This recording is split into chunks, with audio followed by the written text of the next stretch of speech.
Hello everyone, welcome back to Crafting with Janine. Today's video is going to be all about pricing. I'm going to start off with saying if you're new to my channel and you haven't seen any of my videos before, please subscribe and hit the little bell icon right next to the subscribe button and check out the rest of my videos. And they're both tutorials for now, but I call myself Crafting with Janine because I plan to do other types of crafts. So please hit that. And then I'm going to ask everybody to like, comment, share, subscribe if you haven't already, but I already said that. Because this video topic is a big one and so many people ask it. And I've been getting the question time after time after time for all the time, at least, I don't know, 10 times a week, maybe more than that. I get the question from different people all the time. What should I price this? How do you price yours? What do you do? So I'm going to get into the topic of pricing, which is, to me, a controversial issue only because everybody's different, and I do mine differently than somebody else might do it. Excuse me, I'm sorry. So, we're going to get into, and I will start off with the algorithm that everybody uses, and then I'll break that down just a little bit more. So, the algorithm is time plus materials equals your cost. Then your cost times 2 equals your wholesale. Then your wholesale times 2 equals your retail. That's the baseline that most people tend to lean toward when figuring out what they figure is the easiest. So we're going to get into the topic of time first. Time is different for everybody. Everybody values their time very differently. So you might value yourself higher than I value myself, but it doesn't mean that I undervalue myself or that you overvalue yourself. It really depends on what you figure. So for me, when I get down to the ultimate baseline for what I charge at my craft shows, my time is not a huge factor in the price. The cost of my materials is for sure, and then I go from there. So now we're going to get into materials. Everybody buys their materials from different places. Now, there's so many places to buy materials depending on what your craft is. I'm going to hit mostly on hair bows because that's what most of you do. And what most of my all my tutorials right now are on is hair bows. So that's going to be the baseline for when I talk about materials. But it still works no matter what craft you do. So, when we get into the topic of ribbon alone, without including all the other stuff that we use to make a bow, just the ribbon, there's hundreds of suppliers for ribbon. Whether it be your big box stores like Hobby Lobby, Joann's, Michael's, or your internet suppliers, your big internet retailers, the Hair Bow Center, Ribbons and Bows, Oh My, the Ribbon Retreat, AliExpress, all those ones, or you get down to your smaller entities of your U.S. designer suppliers, which those, when I call those smaller, they are, because each one of them gets them from different big suppliers, and the designs are all different, their prices are all different. But I'm going to take it back to your big boxes when you talk about one specific brand, and I'm not sponsored or anything from any specific brand, just one brand that I know that a lot of them sell across the board, from your big box stores to your big online retailers, is Off-Ray brand. And I know for a fact that each one of those different ones sells that Off-Ray ribbon at a different price. So it's all the same ribbon, it's all Off-Ray, it all comes from the same company, but each one of those companies sells it at a different price. So it all depends on what you individually paid for your stuff. So you can't ask somebody else what they charge for something, because they might have paid less for their ribbon than you paid for yours, so you can't price it the same as them. Everybody's individual, and it all boils down to you as the individual. And everybody can't give you and say, well, I price mine at this, but you can't price them at the same because you might have paid different than them. So it boils down to the baseline of what your materials cost, and that is where I start. First and foremost, I start with my materials cost.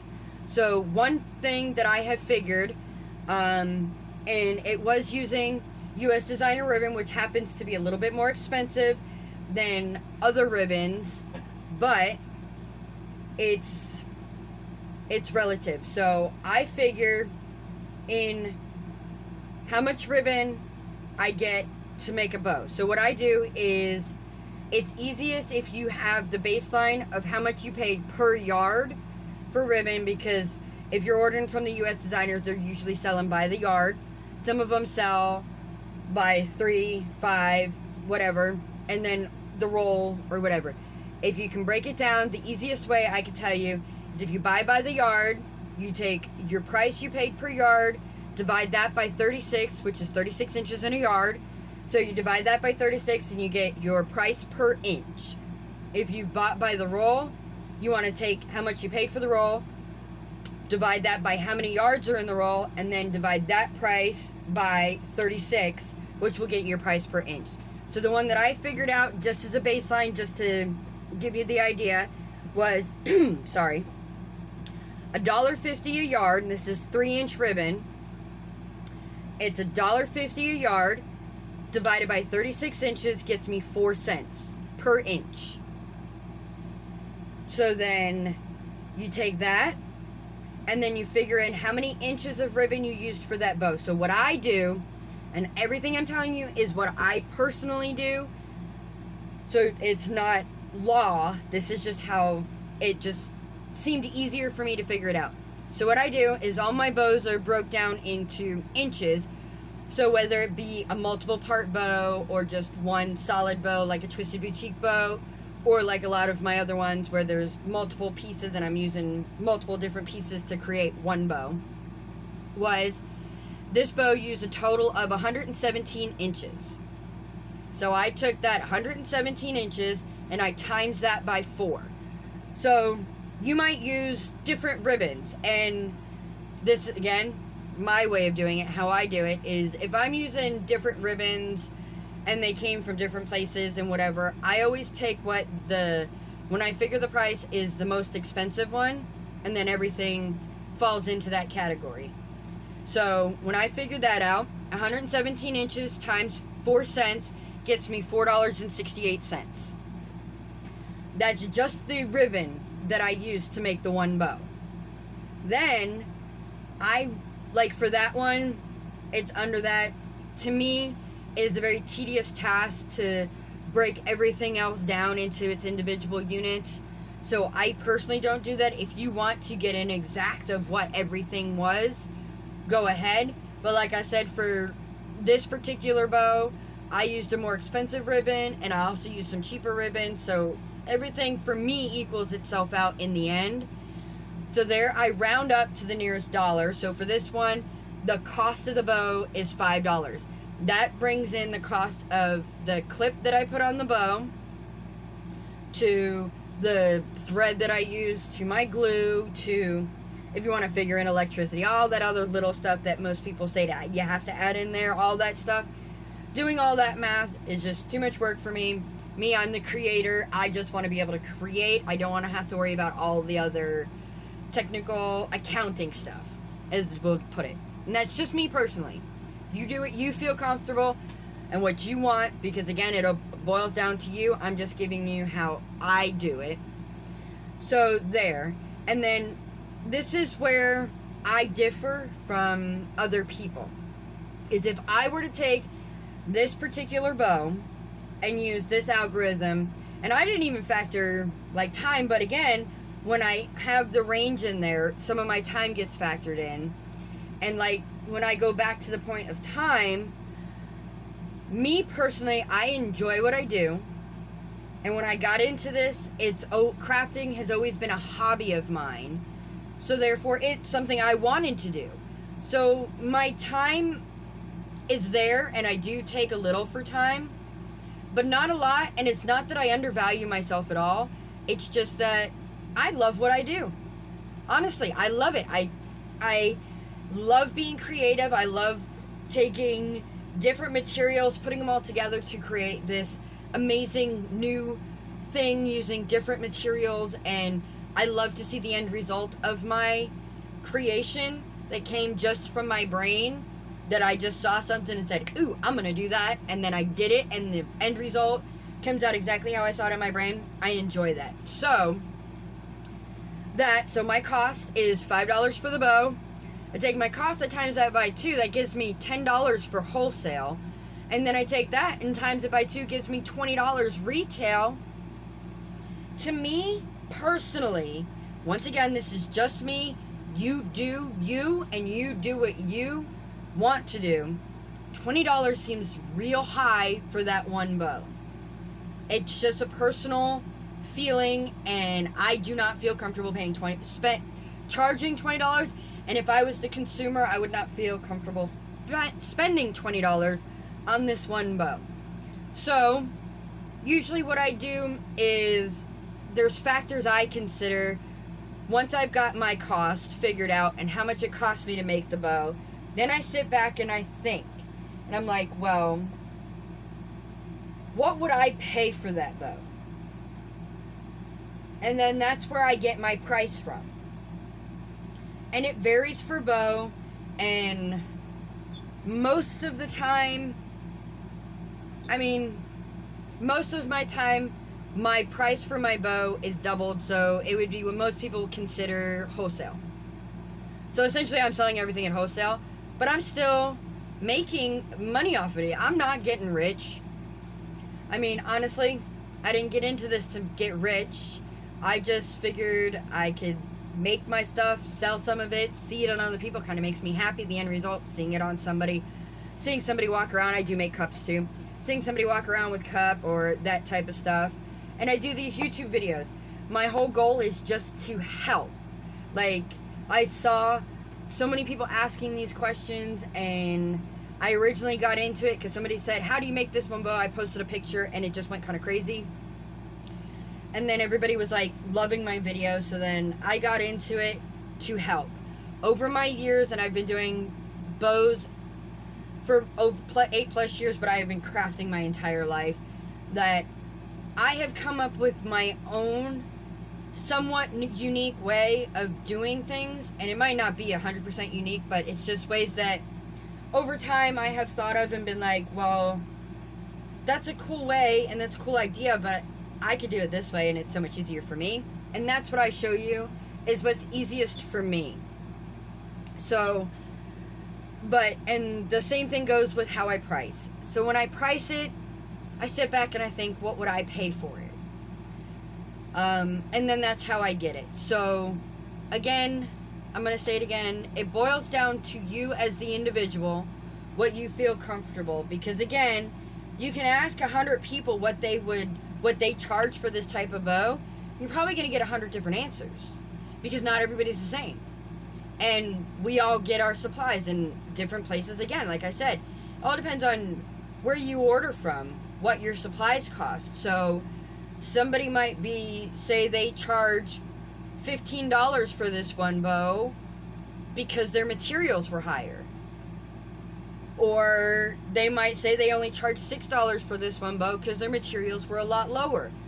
It really all depends on you as the individual.